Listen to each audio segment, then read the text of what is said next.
இறை இயேசுவில் எனக் அன்பார்ந்தவர்களே, நம் ஜீவனுள்ள தேவனின் உயிருள்ள வார்த்தைகளை தினமும் கேட்பதன் மூலம் உங்களுக்கு நன்மையும் ஆசையும் உண்டாவதாக. இன்றைக்கு நம் உள்ளத்தில் ஆண்டவர் பேச விரும்புகிற திருவசனம் எசாயா 65 அதிகாரம் 19 திருவசனம். இனி அங்கே அழுகையும் கூக்குரலும் ஒருபோதும் கேட்கப்படா. இறை இயேசுவில் எனதருமை நண்பர்களே, உங்கள் அனைவருக்கும் நம் இயேசுவின் அன்பை உரித்தாக்குகின்றேன். இன்றைய புனிதராம் புனித அபான் இடம் நமக்காக இறை இயேசுவிடம் பரிந்து பேசி அவரின் மேலான இரக்கத்தை பெற்று தரும்படி ஒரு நொடி ஜெபித்துக் கொள்வீர்களா நண்பர்களே? இன்று மார்ச் மாதம் 16 திங்கள்கிழமை. இன்றைய நாளில் தங்கள் பிறந்த நாள் மற்றும் திருமண நாளை கொண்டாடும் அனைவரையும் இறை இயேசுவின் அன்பும் ஆசிர்வாதங்களும் நிறைவாய் சேரட்டும். தங்களுக்கு நெருக்கமானவர்களின் பிரிவால் வாடும் நபர்களையும் இறை இயேசுவின் வியாகுல அன்னையின் ஆறுதல் போர்வையாய் மூட வேண்டுமாய் மனமாற ஜெபிக்கின்றேன். நண்பர்களே, சந்தோஷமாக இருக்கிறீர்களா? ஒவ்வொரு நாளும் ஆண்டவர் இயேசு இந்த காணொளியின் மூலம் உங்களோடு பேசுகிறார், உங்களை தேற்றுகிறார். பிறகு ஏன் கவலை? சற்றே சிரிப்போடு வேலை நாளை துவங்குவோம், சரியா?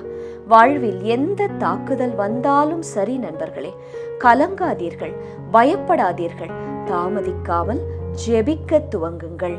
இதற்கு உதாரணம் சில ஓரிரண்டு நாட்களாக நாம் பேசி வரும் இஸ்ரவேல் மக்களும் மோசேவும் அமலேக்கியர்களும் தான். இஸ்ரவேல் மக்களுக்கு அமலேக்கியர் தாக்குதல் வந்தபோது மோசே என்ன செய்தார்? மலை உச்சிக்கு சென்று தன் கைகளை உயர்த்தி ஜெபித்தார் என்று நேற்று கூட நான் ஞாபகப்படுத்தினேன். மலை உச்சியில் 2 நல்ல காரியங்கள் நடக்கும் என்று சொன்னேன். நீங்கள் ஏறி போய் ஜெபித்தால் அது நடக்கும். என்ன நடக்கும்? நீங்கள் மற்றவர்களால் பார்க்கப்படுவீர்கள், கேட்கப்படுவீர்கள். மற்றவர்களைப் போல நீங்கள் சாதாரணமானவர்களாக இல்லாமல் அடுத்த லெவலுக்கு, உயரத்திற்கு ஏறி செல்கிறீர்கள். மலைமேல் மோசே ஏறி சென்று ஜெபித்தார். இயேசுவின் பார்வை, ஆண்டவரின் அட்டென்ஷன் மோசே மேல் வந்தது. அதே போல உங்கள் மேலும் வரும். உங்கள் ஜெபம் கேட்கப்படும், சூழ்நிலைகள் மாறும், வெற்றி நிச்சயம் வரும். If you claim up in prayers, அதாவது மலைமேல் ஏறி செல்வது அல்ல, claim up in prayers, you will be seen by all and by the Lord. மோசே ஏறி சென்று கை உயர்த்தி ஜெபித்த போது எல்லாம் யார் வெற்றி பெற்றது? இஸ்ரவேலர்கள் அமலேக்கியர்களை தோற்கடித்தனர், வெற்றி பெற்றனர். இதே போல ஒவ்வொரு முறை நீங்கள் ஜெபத்தில் ஏறி சென்று அதிகமாய் ஜெபிக்கும் போது எல்லாம் உங்களை எதிர்த்து நிற்கும் சத்துருவாகிய பிசாசு தோற்று போவான், அமலேக்கியன் தோற்கடிக்கப்படுவான், நீங்கள் வெற்றி பெறுவீர்கள். இனி தாக்குதல் குடும்பத்தில், பணியில், உறவுகள் மத்தியில், உடல் நலனில் வருமாயின் அழாமல் ஏறி போய், ஜெபத்தில் ஏறி போய் ஜெபியுங்கள் நண்பர்களே. இதைத்தான் நமக்கு ஆண்டவர் இன்று கற்றுத் தருகிறார். சரி, இன்றைய முதல் வாசகம் என்ன கூறுகிறது? இயேசுவின் கையில் நம் வாழ்க்கை இருந்தால் நேற்றின் துன்பமும் நாளைய மகிழ்ச்சியாக மாறுமாம். எவ்வளவு இருள் நம் வாழ்வில் இன்று இருந்தாலும் இயேசுவால் ஒரு நொடியில் புதிய ஒளியை உருவாக்க முடியும். அவருக்கு எல்லாம் லேசான காரியம் நண்பர்களே. ஒரு விவசாயி நிலத்தை உழைத்து விதை விதைக்கிறார். பல மாதங்கள் உழைத்த பிறகு அவர் அறுவடை செய்து சந்தோஷமாக அந்த பயிரின் மகிழ்ச்சியை அனுபவிக்கிறார். ஆம், அதே போல இயேசு தன் மக்கள், மனிதர்கள் உழைப்பின் பலனை அனுபவிக்க வேண்டும் என்றுதான் விரும்புகிறார். அதைத்தான் இன்றைய வாசகமும் நமக்கு கூறுகிறது. கேட்போமா? அவர்கள் வீடு கட்டி அங்கே குடியிருப்பார்கள், திராட்சை நட்டு அதன் கனிகளை உண்பார்கள். இனி அங்கே அழுகையும் கூக்குரலும் கேட்கப்படாது என்றுதான் வசனம் கூறுகிறது. ஆக நாம் கஷ்டத்தில் இருக்க வேண்டும், வாடகை வீட்டில் இருக்க வேண்டும், சகல வசதிகள் இல்லாமல் நோய் நொடியில் வாட வேண்டும் என்று இயேசு ஒரு நாளும் விரும்புவதில்லை. நம் ஜெப குறைபாடுதான் அதற்கு காரணம். நீங்கள் ஜெபிக்க ஜெபிக்க அது எந்த காரியமாயிருந்தாலும், படிப்போ வேலையோ திருமணமோ குழந்தையோ வீடோ பிசினஸோ வாகனமோ வாழ்வில் உயர்வோ எதுவாக இருந்தாலும் அது கூடி வரும்.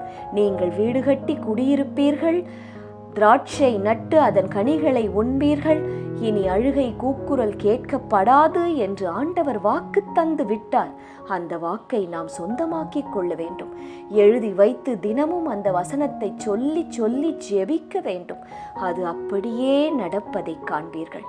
ஒரு குடும்பத்தில் எப்போதும் சண்டை இருந்தால் அமைதி இருக்குமா? பிள்ளைகள் நிம்மதியாக வேலையை படிப்பை பார்க்க முடியுமா? சொல்லுங்கள். ஆனால் அதே குடும்பத்தில் மன்னிப்பு இருந்தால் மகிழ்ச்சியான இடமாக மாறும். ஜப சத்தம் கேட்கும். இன்று இயேசு உங்களிடம் கூறுகிறார், கடந்த காலத்தில் நடந்த இழப்பு, அவமானம், நஷ்டம், உறவில் நடந்த பிரச்சனை இவையெல்லாம் இருக்கலாம். ஆனால் நான் இன்று புதிய ஒன்றை உன் வாழ்க்கையில் உருவாக்குகின்றேன். முந்தியவற்றை நினைத்து பார்க்காதே, மறந்துவிடு என்று உங்களிடம் இன்று இயேசு பேசுகிறார். சற்றே யோசித்து பாருங்கள், என்ன இயேசு உங்களிடம் சொல்ல வருகிறார் என்பது உங்களுக்கு புரியும். சரி, இன்றைய நற்செய்தி என்ன கூறுகிறது? இயேசுவின் ஒரு வார்த்தை போதும் நம்பிக்கை கொண்ட வாழ்க்கையில் அதிசயம் நடக்குமா? இன்று ஒரு கேள்வி உங்களிடம் கேட்க ஆசைப்படுகிறேன் நண்பர்களே.